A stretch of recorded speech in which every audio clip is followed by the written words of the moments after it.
Hello，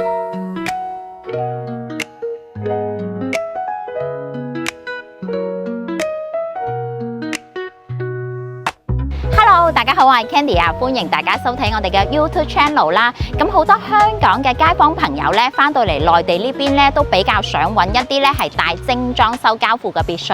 但係內地好多開發商咧，其實別墅咧都係清水樓交付嘅。咁今日帶大家睇嘅呢一套咧，就係帶精裝修交付嘅別墅啊。咁而且呢個屋苑嘅話咧，最新請咗一啲知名嘅設計師咧，去 design 翻成間個別墅咧係帶精裝修交付嘅，交付標準仲非常之高添啊！一齊跟我睇睇。咁但係咧，如果我哋住喺別墅區咧，我哋就非常之擔心佢個配套唔夠完善啦。咁但係呢個別墅區嘅話咧，佢一期咧係自帶一個商業街嘅。咁大家會見到啦，呢度會有一個新鮮嘅超市啦。咁前面咧仲會有花店啦，仲有一啲便利店啦，仲有啲麵包店啦，基本都全部開業咗噶啦。咁而且喺二期嗰邊嘅一個商業街咧，會更加之成熟啊！有酒樓啦，跟住有食肆啦，仲會有肯德基。一齊我哋去睇埋二期嗰邊嘅商業。咁咧呢度咧就係屬於二期住宅嘅一個商業街啦。咁大家會見到其實呢個商業街嘅配套都好齊全㗎啦。咁首先亦都會有翻一啲 supermarket 啦，同埋一個茶樓飲早茶嘅地方啦，食晚飯啦。咁然之後呢度咧仲會有 KFC 啦。咁我哋沿路行落去咧，大家會見到一個五金店啦，同埋一啲門窗店啦。咁仲會有藥房咧，基本全部集中晒喺呢一個商業街咧，全部都可以係享受到一個日常嘅一個配套啦，咁所以嚟講嘅情況之下咧，就算係住喺別墅區咧，其實行翻過嚟只需要5分鐘嘅時間，你就可以享受翻呢個屋苑二期一個高層洋房嘅一個商業配套噶啦。咁現在咧，我哋就嚟到咗別墅呢邊嘅實景啦。咁我後面嘅呢一種別墅咧，佢係一種2層高嘅一個別墅嚟嘅。咁同埋現在係帶精裝修交付，一齊去睇睇先。咁入到嚟嘅情況之下咧，我哋會見到咧，咁呢個咧呢道門咧係屬於一個交樓標準嚟嘅，亦都係一個雙開嘅一個鋼木門啦，咁比較實淨嘅。咁再入到嚟嘅情況之下咧，我哋會見到咧，咁呢一個別墅咧，佢會係帶一個 C 字形嘅一個花園嘅。咁現在開發商咧就將呢個花園咧就做得好靚啦，種滿晒呢啲花花草草，同埋呢度咧仲整咗呢啲休閒凳咧，咁睇落去就非常之 chill 啦。咁其實到時一個花園呢邊咧，其實佢係屬於一個贈送嘅面積嚟嘅，所以大家會見到咧呢個花園咧，哇，整得好靚啊！咁同埋嘅話咧，到時花園呢邊嘅話咧，開發商會幫大家簡單種啲樹嘅，但係如果係想做翻呢啲茶台啊呢啲咁樣嘅話咧，可能大家就需要自己去 design 翻啦，睇下自己中意啲咩風格啦。咁目前呢度就做咗一個流水式嘅一個設計啦，哇！呢個花園好有心思，設計得好靚。咁同埋到時大家咧，亦都可以係喺呢度咧擺翻一個燒烤爐啦，就約埋班 friend 過嚟燒烤咧，就非常之 chill 啦。同埋我哋會見到咧，呢個花園嚟講嘅情況之下嘅話咧，其實佢個面積都係算非常之大，同埋一個 C 字形嘅花園啊，咁所以睇落去嚟講嘅情況之下咧，咁就變咗咧非常之靚，我都覺得呢個花園好靚。咁睇完咗一個咁靚同埋咁大嘅花園呢，現在我哋就入去屋內睇睇個佈局先。咁好啦，咁咧呢邊咧就設計咗2級嘅樓梯啦。咁到時呢一個咧，其實就樓梯係冇嘅，樓梯就唔屬於交樓標準嚟㗎啦。咁到時可以大家跟翻自己中意嘅去 design 翻門口呢個位置啦。好啦，咁然之後喺呢邊入到嚟，我哋會見到呢一個電子指紋密碼鎖同埋呢個咁靚質量嘅門咧，係交付俾大家嘅。咁再入到嚟嘅情況之下咧，大家會見到呢度咧，佢會首先有一個小小嘅一個玄關嘅位置啦。咁到時入門嗰陣咧，就可以喺呢度咧就換鞋啦，同埋除鞋啦，都非常之方便啦。咁然之後再入到嚟嘅情況之下咧，哇！會見到成間別墅好通透，同埋佢呢個板房嘅設計咧，其實係請咗一個設計師去做翻嘅。咁到時交樓標準俾大家嘅話咧，其實除咗一啲台凳啊、沙發冇之外咧，亦都係好似咁樣嘅一個比較日式溫馨嘅風格裝修咧，去交付翻俾大家嘅。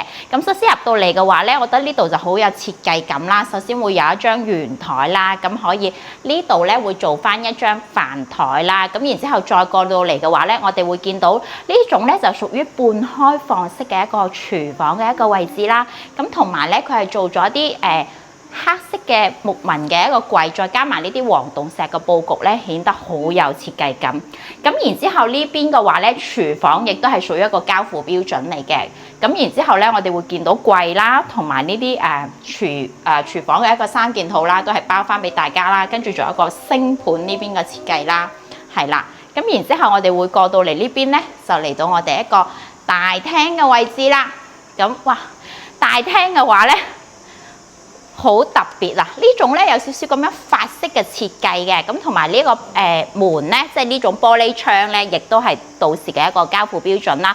同埋我覺得咧好有設計嘅小心思喺呢度咧，就係出面種咗啲樹，再加上藍天白雲，你咁樣影張相出去咧，喺屋企入面睇出面好似幅畫咁超靚。咁然之後嘅話咧，咁沙發啦，同埋呢啲餐台，仲有呢啲茶几咧就冇交付嘅。咁同埋地面嘅磚咧，亦都係有噶啦。咁大家再加上睇埋我哋上面嘅一個天花啦，亦都係屬於一個交付標準嚟嘅。咁然之後咧，嗱呢度有少少小設計嘅心思啦。咁我哋上咗嚟呢個位咧，呢度咧就做咗一個好日式 feel 嘅一個茶台啦。咁同埋大家會見到啦，全部係用一個大落地玻璃窗啦，所以成間屋咧係好透光嘅，係啦，採光度非常之好。其實現在屋內開咗好少燈啦，咁同埋呢個大玻璃窗咧，呢啲全部都係屬於一個交付標準啦。咁同埋到時花園嘅 design 咧，大家就可以參照翻開發商咁樣將出面嘅花園整到小橋流水啦。咁我哋喺屋內望翻出去嘅話咧，哇！呢種感覺實在太正啦。咁呢個咧就係住別墅嘅一個樂趣啦。咁然之後大家會見到啦，呢度嘅話咧，佢亦都係會屬於一個交樓標準去交付俾大家嘅，咁但係樹咧就冇幫大家種啦，所以大家到時呢度可以擺翻自己中意嘅裝飾品啦。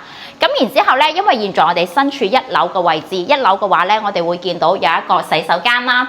咁呢個洗手間入面嘅，亦都係屬於一個交付嘅標準啦。同埋我覺得開發商嘅交付標準其實比較高，因為我哋會見到咧呢度係用咗一啲咁樣嘅石面嘅膠標啦。咁然之後我哋會見到咧呢個設計師比較有心思，用咗呢種黑色嘅話咧，睇落去又襯翻呢啲淺色嘅嘢咧，即係嗰個顏色好突出啊！咁呢隻設計風格咧就比較靚啦，我自己都覺得。咁然之後再入到嚟嘅情況之下咧，呢度咧一樓咧就會有一間房啦。咁呢間房嘅話咧，亦都係屬於一個交樓標準啦。到時都係會做翻啲深色嘅地板嘅一個交付啦。咁同埋電掣位咧，全部係幫大家預留好晒。咁同埋仲好貼心啦，呢度會做咗一個平安鐘啦。咁同埋大家會見到啦，咁呢一度呢間房一打開，其實可以直接出翻去花園呢一個位置嘅。咁到時大家自己去裝翻個窗簾咧，咁就 OK 噶啦。但係平時嘅話咧，呢間房嘅採光度絕對係夠嘅，係啦，因為有個咁大嘅落地玻璃窗，仲可以望到出面一個咁靚嘅一個環境。咁現在呢度咧，其實就係我哋一樓成個一個佈局嚟噶啦。咁呢套單位嘅話咧，其實佢建築面積咧就係155平方啦。咁我哋會見到其實佢花園起碼贈送咗有成30個平方都有㗎，所以其實個實用面積都會比較大嘅。咁現在咧，我哋就上2樓嗰邊睇睇。咁大家會見到啦，我哋嘅樓梯咧，亦都係用咗呢啲咁樣嘅石面，呢啲咁嘅石嘅樓梯去做一個交樓標準啦。到時亦都係會用翻呢一隻色調嘅。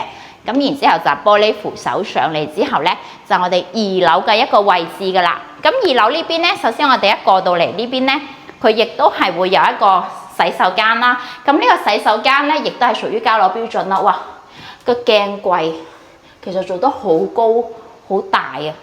到時可以放好多嘢喺入面嘅。咁同埋呢度亦都係可以放置一啲浴室入面嘅一啲收納嘅啦。咁同埋馬桶呢邊咧，亦都係採用咗智能馬桶啦。咁然之後過到嚟嘅話咧，呢度咧就係2樓個房間啦。咁呢個房嘅話咧，其實同1樓個房間嘅面積係差唔多大嘅。但係2樓呢個房間咧，我哋開翻一個窗出翻嚟咧，哇！呢度仲有一個露台嘅位置啊。其實呢個露台咧，雖然佢就唔係好長，但係佢非常之闊啊。咁所以到時喺呢度咧放翻啲休閒凳啦，咁或者係如果係好中意花花草草咧，咁其實直接喺2樓呢度擺幾盆嗰啲好靚嘅盆栽嘅話咧，其實都會比較正嘅。同埋我哋會見到啦，其實呢嘅別墅嘅密度咧就唔算特別高嘅，因為我哋會見到其實別墅與別墅之間咧佢個間距係比較闊嘅，係啦，而且我哋望出去呢度咧仲可以係望到一啲綠化啦，比較靚。咁然之後我哋再過翻嚟嘅話咧，我哋就可以見到呢度咧就有少少呢個玄關嘅一個位置啦。咁呢個櫃咧就係唔包嘅，咁大家到時呢個位可以自己去放置一啲收納櫃啦，或者係放一啲裝飾品都冇問題嘅。咁然之後我哋再過到嚟呢度咧，呢度就係2樓嘅第二間房啦。咁第二間房咧，亦都係用深色地板膠標啦，咁同埋玻璃窗，仲有呢啲牆身都係屬於一個交樓標準啦。咁同埋比較貼心咧，就係佢每一間房都預留咗好多電掣嘅。咁例如可能係呢間房係老人家住嘅，比較中意睇電視咧，咁呢度亦都可以擺台電視機喺間房入面啦。咁然之後咧，我哋呢度咧就係2樓嘅最後一間房啦。嗱，咁呢間房嘅佈局咧非常之大，呢間房好靚啊！咁入到嚟咧，哇！呢度仲有個吧台仔啊，係啦，呢度有個吧台仔，咁就好適合一啲係晚黑中意飲個小酒喺呢度，係啦。咁然之後呢度咧，我哋會見到咧就係一個衣帽間嘅一個位置啦。跟住然之後呢度咧，亦都會有一個梳妝台啦。咁然之後咧，大家會見到我哋再過翻嚟呢邊，亦都係分佈咗另外一個衣帽間嘅哦。咁嗰邊2個衣櫃就可以放男主人嘅嘢啦，咁女主人嘅名牌包包就可以放呢度。咁然之後呢度仲有一個 L 型嘅一個衣帽間嘅一個櫃啦。咁目前櫃嘅話咧就係屬於一個軟裝嘅，咁所以櫃就冇包嘅。咁但係入到嚟，大家會見到主人房嘅色調嘅木板咧，相對又會稍為淺色少少啦。咁然之後再過到嚟呢邊嘅話咧，就係一個淋浴區嘅一個位置啦，同埋仲可以放置咗一個浴缸嘅。咁浴缸呢邊嘅話咧，就需要大家後期去購置翻啦，但係預留咗浴缸嘅位置去俾大家嘅交付嗰陣。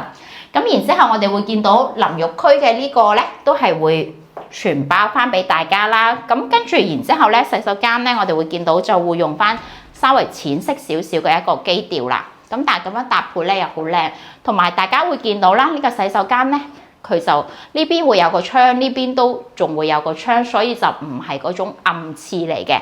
咁然之後呢邊嘅 design 咧，就喺洗手間呢邊過翻嚟咧，就係放置大床嘅一個位置啦。咁目前係放咗張1.8乘2米嘅大床啦，再放咗2個床頭櫃啦。咁而且嚟講嘅話咧，我哋會見到呢邊會有個窗，嗰邊都會有個窗，所以嚟講嘅情況之下咧，我哋見到佢個採光度係非常之靚仔嘅。咁然之後再過翻嚟啦，呢邊亦都係可以通翻去出面有個小陽台，咁呢個係專屬於主人房嘅一個小陽台啦。咁亦都後期可以參照翻去做翻一啲綠植啊，跟住然之後咧就放翻張比較得意嘅休閒凳啦。咁呢度又放翻少少呢啲咁樣嘅花槽咧，咁晚黑喺呢度睇下書啊，或者睇下星星、睇下月亮啊，都非常之靚。咁同埋我哋見到咧，其實成個別墅區呢邊咧，佢係有種咗唔同嘅一啲綠化嘅，咁所以望出去就非常之靚，再加埋一個藍天白雲啦。咁呢一種咧就係目前開發商在售嘅155平方，可以做4間房嘅2層嘅別墅啦。咁目前已經係一個現樓交付嘅狀態啦，即係大家嚟到現場睇嘅話咧，係可以去睇翻自己中意嗰個位置，去睇翻嗰個實地望出去嘅景觀啦，同埋佢嘅外觀嘅一個設計啦。咁同埋現在咧，開發商係將呢種別墅咧係包埋裝修去交付俾大家嘅。咁到時大家只需要係買翻一啲叫做自己中意嘅沙發啦，或者係裝翻自己中意嘅一個色系嘅衣櫃啦，同埋買翻啲床啦，搭配翻啲軟裝咧就可以叫做入住噶啦。咁所以就非常之方便啦。咁因為其實市場上咧可以係包裝修嘅別墅咧都好少嘅。而且呢個保利呢個開發商真係好有心思，因為大家會見到佢所有嘅一啲基調嘅顏色咧，其實佢亦都係請咗一個設計師去搭配咗嘅。咁所以我哋見到呢間單位嘅嚟講嘅情況之下咧，個顏色咧就比較日系嘅風格啦，但係又有少少黑色嘅感覺，所以突出嚟嘅話咧，咁我自己覺得呢間別墅設計得好靚，好有心思。係啦，咁目前呢個155方咧大裝修交付嘅話咧，佢 total 嘅總價咧就係300萬人仔嘅。咁港澳人士咧亦都可以做銀行上會啦。咁最低嘅呢個首期咧就係1.5成嘅，咁首期大概咧就係45到50萬內啦。咁如果有興趣嘅朋友仔嘅話咧，就可以 WhatsApp 翻我哋啦，或者係 WeChat 翻我哋啦 ，send 翻個更詳細嘅 floor plan 啦，同埋亦都會可以航拍飛俾大家睇下，咁成個屋苑嘅環境究竟係點嘅。咁因為現在咧佢係每一間位置咧相對嚟講有少少唔同，但係佢個面積段咧都係分佈喺155平方，可以做4間房嘅。咁如果大家有想睇其他嘅一個 location 嘅一個別墅嘅話咧，亦都可以 WhatsApp 翻我哋啦。咁我哋下期節目再見，拜拜。